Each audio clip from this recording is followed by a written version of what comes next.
যখনই বাসায় সাদা পোলাওয়ের সাথে মুরগির এই কোরমা বা রোস্টটা রান্না করি, তখন আমি এক্সট্রা করে আর অন্য কিছুই তৈরি করি না। কারণ এটা দিয়ে খুব তৃপ্তি করে সবাই খেয়ে নেয়। কারণ এই মুরগির কোরমাটা এত বেশি মজার হয় কি বলবো। এক্সট্রা করেও যদি অন্য কিছু রান্না করি সেগুলো তো ধরবেই না, শুধু এই মুরগির তরকারিটা দিয়েই সম্পূর্ণ খাবারটা কমপ্লিট করে ফেলবে।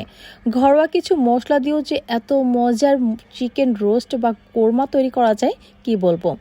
একবার হলো এই সহজ রেসিপিতে আপনারা বাসায় ট্রাই করবেন। আমি সব সময় ঘরে তৈরি মশলা দিয়েই চিকেন রোস্ট বা চিকেন কোরমা রান্না করি।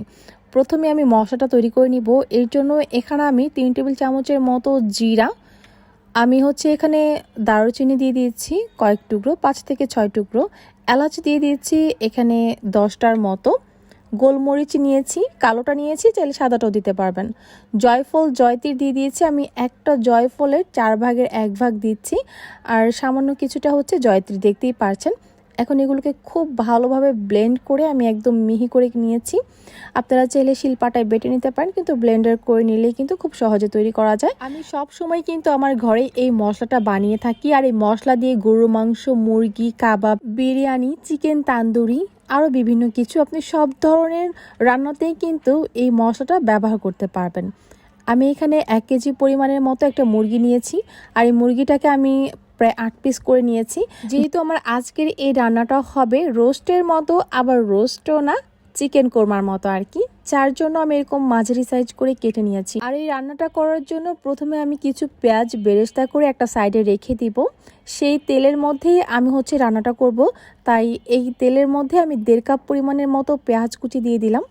এখানে আমি দারুচিনি টুকরা দিয়ে দিয়েছি 3টা, আমি 3টা এলাচি দিয়ে দিয়েছি, একটু ফাটিয়ে দিব যাতে ফ্লেভারটা ভালো আসে। এরপর আমি 2টো তেজপাতা দিয়ে দিলাম। এখন পেঁয়াজগুলোকে ভেজে নিব। একটু বাদামি রং হলে এখানে আমি প্রায় 2 টেবিল চামচের মতো আদা রসুন বাটা একসাথে দিয়ে দিচ্ছি। আপনারা চাইলে এখানে আলাদা আলাদা করেও দিতে পারবেন। এখন এখানে আমি 1 কাপ পরিমাণের মতো পেঁয়াজ পেস্ট দিয়ে দিচ্ছি। আর যে কোনো রোস্ট বা কোরমা রান্নাতে যদি এরকম পেঁয়াজ পেস্ট দেন তাহলে কিন্তু গ্রেভিটা খুবই ভালো হয়। তো এই জন্যই দিতে হবে এই পেঁয়াজ পেস্টটা।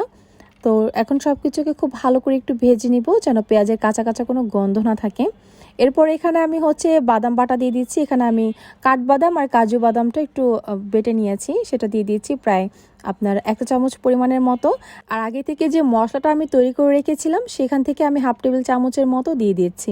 এখানে আমি 1.5 চামচ পরিমাণের মতো টক দই দিয়ে দিচ্ছি। এটা আমি ইনস্ট্যান্ট তৈরি করেছি গুঁড়া দুধ আর লেবুর রস দিয়ে।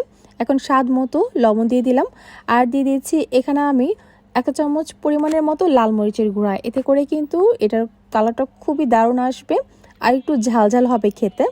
এখন সব কিছুকে খুব সুন্দরভাবে কষিয়ে নিচ্ছি, একদম পানি ছাড়া কিন্তু আমি কষানোটা কষিয়ে নিব আর কি। এখন আমি কিছু ফালি করে রাখা কাঁচামরিচ দিয়ে দিচ্ছি, এটা ঝালের জন্য, আর খুবই সুন্দর একটা স্মেলও আসে এটাকে যদি একটু এভাবে কেটে দেয়া হয়। একদম পানি ছাড়া কিন্তু খুব ভালোভাবে এটাকে কষিয়ে নিচ্ছি। আর এই মশলাটাকে যত কষিয়ে নেবেন এই রান্নার টেস্টটা কিন্তু ততই ভালো আসবে।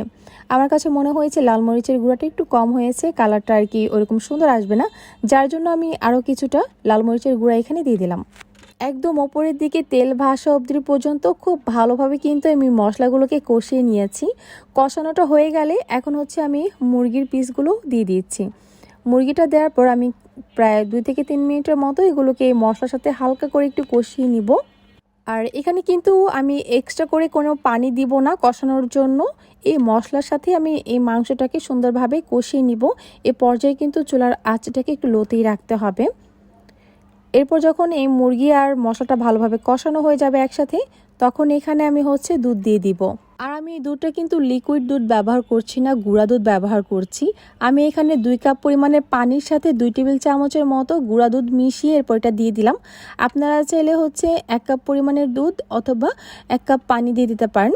আর দুধটা দিতে হবে, দুধ না দিলে কিন্তু রোস্ট বা কোরমার যে একটা শাহি ফ্লেভার, যেটা আপনার রান্নাটা একদমই ইনকমপ্লিট হয়ে থাকবে আর কি।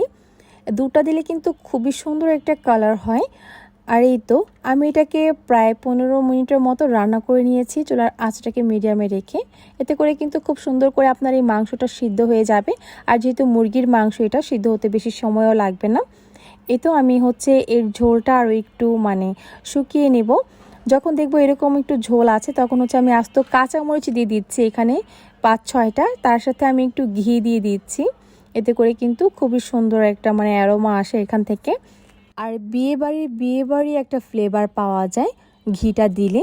বাবুর্চিরা যেরকম রান্না করলে একটা সুন্দর অ্যারোমা বের হয়, ঠিক ওই রকমটাই বের হচ্ছিল। যখন দেখবো এই ঝোলটা কিছুটা কমে উপরের দিকে একটু তেল ভেসে উঠেছে, তখন বুঝতে হবে রান্নাটা একদম কমপ্লিট।